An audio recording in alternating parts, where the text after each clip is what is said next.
अस्सलाम वालेकुम दोस्तों, मैं हूं आपका होस्ट हकीम फ़हीम अहमद। आप देख रहे हैं प्रोग्राम ग़िज़ा सेहत। ख़वातीन व हज़रात, आज जो टॉपिक लेकर मैं आपकी खिदमत में हाज़िर हुआ हूं, वो टॉपिक आजकल उस बीमारी का हर बंदा, हर बच्चा, हर बूढ़ा, हर बड़ा, हर अमीर गरीब, हर तबके से ताल्लुक़ रखने वाला बंदा उस बीमारी का शिकार है।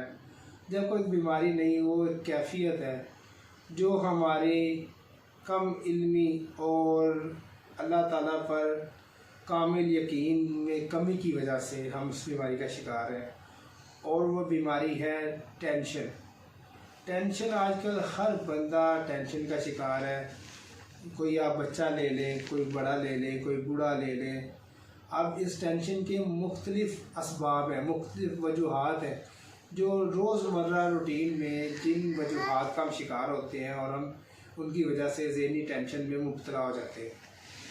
जिनमें से कुछ असबाब में जो है आपकी कोई आपका ख़ास बीमारी का शिकार हो जाना, या कोई माशी बदइंतज़ामी, माशी बदहाली है, या अगर किसी वजह से आपकी कोई ख्वाहिश पूरी नहीं हो रही, ख्वाहिशात बहुत ज़्यादा बढ़ा ली आपने अपनी ज़िंदगी में।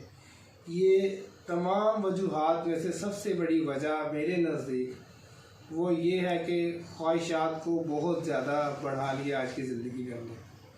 कि एक टाइम था कि जब इंसान अल्लाह ताला पे एतमाद करता था तो वो आधी रोटी खा कर भी गुजारा कर लेता था। आज इंसान 2 रोटियां भी खाता है, हर चीज़ पहनता है, हर चीज़ एंजॉय करता है, हर लम्हा एंजॉय करता है, लेकिन फिर भी ज़्यादा पाने की लालच में, ज़्यादा पाने के चक्कर में, दूसरों को खुश करने के चक्कर में इन मसाइल का शिकार है। उससे वो उसकी ख्वाहिशात पूरी नहीं होती और वो ज़हनी टेंशन का शिकार हो जाता है। तो लिहाजा सबसे पहली बात, इसका इलाज सबसे पहला ये है कि अपनी ख्वाहिशात को कंट्रोल करें। अल्लाह ताला ने आपको जो दिया है, अल्लाह ताला ने आपको जिस तरह नवाजा है, उतने में खुश रहें और अल्लाह ताला का शुक्र अदा करें। अल्लाह ताला के हुज़ूर सजदा रेज़ हों, नमाज कायम करें, अल्लाह ताला को ज़्यादा से ज़्यादा याद करें और अल्लाह ताला के करीब रहें। दूसरा, अपनी नींद को बेहतर करें। आज जो दूसरे नंबर पे सबसे बड़ी वजह है वो है नींद। नींद का पूरा ना होना, कम सोना, टाइम पे ना सोना। एक ज़ी शौर जो एक मैच्योर पर्सन है उसको हिकमत की रूह से, हिकमत के मुताबिक 6 घंटे की नींद लाजमी चाहिए। और वो 6 घंटे का जो दौरानिया है वो इशा की नमाज के घंटा बाद से शुरू होता है और तहज्जुद के टाइम तक। ये जो दौरानिया है, इस दौरानिए में सोना बहुत ज़रूरी है। आपके कमरे में या जहाँ कहीं भी आप सोते हैं वहाँ पे प्रॉपर अंधेरा होना चाहिए। अगर थोड़ी सी लाइट भी जलेगी तो आपका निज़ाम हज़म, मेटाबॉलिज़म, जो सुबह को आपको पखाना आएगा, जो आपको पेशाब आना है, रफ़ाए हाजत होनी है, वो ठीक से नहीं बन पाएगा और आप जो है फिर कब्ज़ और पेशाब की तंगी और मज़ीद ज़हनी तनाव का शिकार होंगे। तो लिहाजा अपनी सोने की रूटीन भी ठीक करें, अपनी जागने की रूटीन ठीक करें, अपने आप को रेस्ट दें। और तीसरे नंबर पे जो चीज़ है वो है आपकी डाइट। एक कॉमन पर्सन, एक आम आदमी सारे दिन में तकरीबन 2000 से 2500 कैलोरीज खर्च करता है, जबकि उसका इनटेक बहुत कम है। इनटेक उसका 1500 कैलोरीज है। तो जो 1000 कैलोरीज का गैप आता है उसकी वजह से आप ये ज़हनी थकावट, टेंशन और परेशानी का शिकार रहते हैं। लिहाजा इसकी वजह ये है कि जब आप लेट उठेंगे, 11 बजे उठेंगे, 12 बजे उठेंगे, तो आप नाश्ते का टाइम तो चला गया। अब आप दोपहर का खाना खाते हैं, आपको समझ नहीं आती कि आप नाश्ता कर रहे हैं या दोपहर का खाना खा रहे हैं। तो ज़रूरी ये है कि आप फिर जब आप दोपहर का खाना या नाश्ता लेट करते हैं तो ज़ाहिर सी बात है रात का खाना भी आपका 10-11 बजे चला जाता है। अब जब 11 बजे आप खाना खाएंगे और 12 बजे आप लेट जाएंगे तो वो आपका निज़ाम हज़म डिस्टर्ब हो जाता है। तो इसका सही तरीक़ेकार ये है कि आप अर्ली इन द मॉर्निंग उठें फजर की नमाज अदा करें। फजर की नमाज अदा करने के बाद आप थोड़ी सी वॉक करें। वॉक एक्सरसाइज करने के बाद 1 गिलास नीम गर्म दूध का पिएँ। उसके साथ कभी कोई 10 से 15 अदद मगज़ बादाम खाएं, कभी कोई मगज़ पिस्ता खाएं, कभी खजूर खाएं। ये मौसम है इस तरह का कि इसके अंदर दिल को बहुत ज़्यादा क़ुव्वत की ज़रूरत होती है, क्योंकि गर्मी की शिद्दत की वजह से जो है दिल के अंदर थोड़ी सी ज़ौफ़ क़ल्ब पैदा हो जाता है, जिसकी वजह से सुबह के वक्त अक्सर लोगों को बेचैनी, घबराहट और खफखाने का की कैफियत पैदा होती है। तो इस सूरत में सुबह निहार मुँह दूध का गिलास नीम गर्म पीना और उसके साथ जो है ये कभी बादाम खाना, कभी खजूर खाना, कभी पिस्ता खाना, ये दिल को क़ुव्वत देता है और आपके अंदर हरारत को बहाल रखता है, जिसकी वजह से आप टेंशन से बचे रहते हैं और तरोताज़ा रहते हैं। तो ये नट्स मिल्क के साथ खाने के बाद 2 घंटे का गैप देना है आपने। 2 घंटे का गैप दे के अगर आपको भूख लग रही है, अगर नहीं लग रही तो कोई बात नहीं, ईज़ी रहे। बाज़ लोगों की जो इनटेक है वो बहुत कम होता है, जिसकी वजह से उनको ये थोड़ी सी डाइट से उनका पेट भर जाता है। बाज़ लोग उनका इनटेक थोड़ा ज़्यादा होता है, उनका निज़ाम हज़म तेज़ होता है, तो उनको फ़ौरी भूख लग जाती है। तो 2 घंटे के बाद फिर आप कभी कोई देसी घी की चूरी बना के वो खा लें, उसके साथ एक फीका कप चाय का ले लें।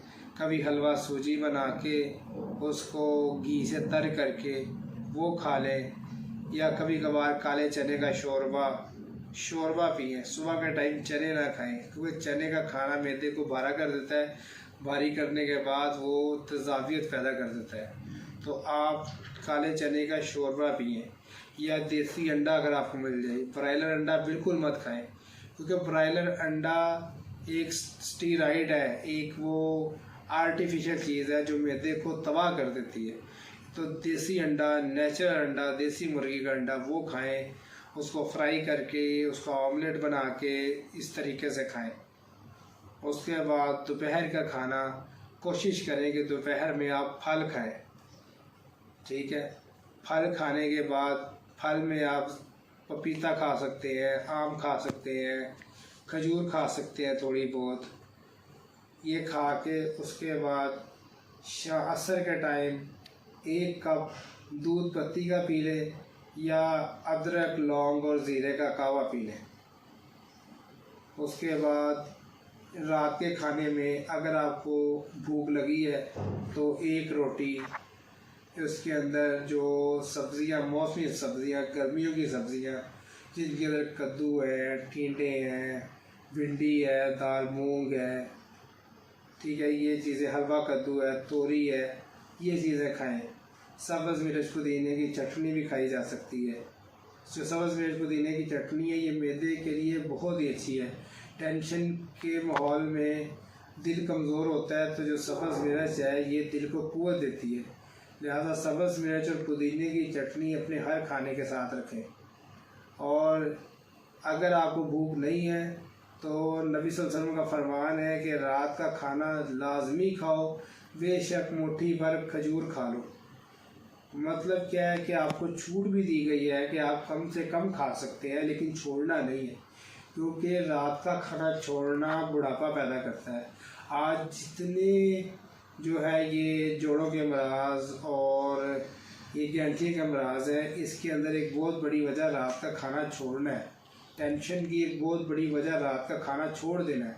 हम अक्सर रात का खाना मिस कर देते हैं, जिसकी वजह से जो है हम टेंशन का शिकार होते हैं। जब वीकनेस होती है तो ज़हनी टेंशन पैदा होती है। तो लिहाजा रात का खाना मगरिब की नमाज के फ़ौरन बाद, तकरीबन आधे घंटे के वक्फे के बाद आप रात का खाना खा लें और ईशा की नमाज़ पढ़ें।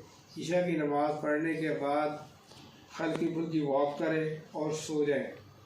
ईशा के बाद कुछ खाएं पिए मत। अगर बहुत ज़्यादा आपको तलब हो रही है तो अपने पास नट्स रख लें, जिसमें बादाम है और खजूर है। बादाम और खजूर अपने पास रखें। जब भूख लगे तो बादाम थोड़े बहुत खा लें। इसके अलावा रात में मैदे को मत भरें और टाइम पे सोएं। ये आपकी रोज़मर्रा रूटीन होनी चाहिए। अगर आप इस रूटीन को अपनाएंगे तो इंशाल्लाह आप टेंशनों से और स्ट्रेस से दूर रहेंगे। और इससे आप और ख़वातीन हज़रात मैं आपको बताता चलूँ कि जितने मैदे के अमराज हैं, ख़ुसूसन अल्सर मैदा है, ये टेंशन की वजह से ही पैदा होता है।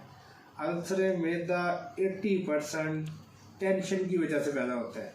इसी तरह बच्चों में कद का रुक जाना, हाइट का रुक जाना और जोड़ों के अमराज और दिल का कमज़ोर हो जाना, से आसाबी निज़ाम का बहुत ज़्यादा कमज़ोर हो जाना, जो हमारी ख़वातीन के अंदर बहुत ही बड़ा मसला है, आसाबी सिस्टम का कमज़ोर हो जाना, वो भी सारा टेंशन की वजह से है।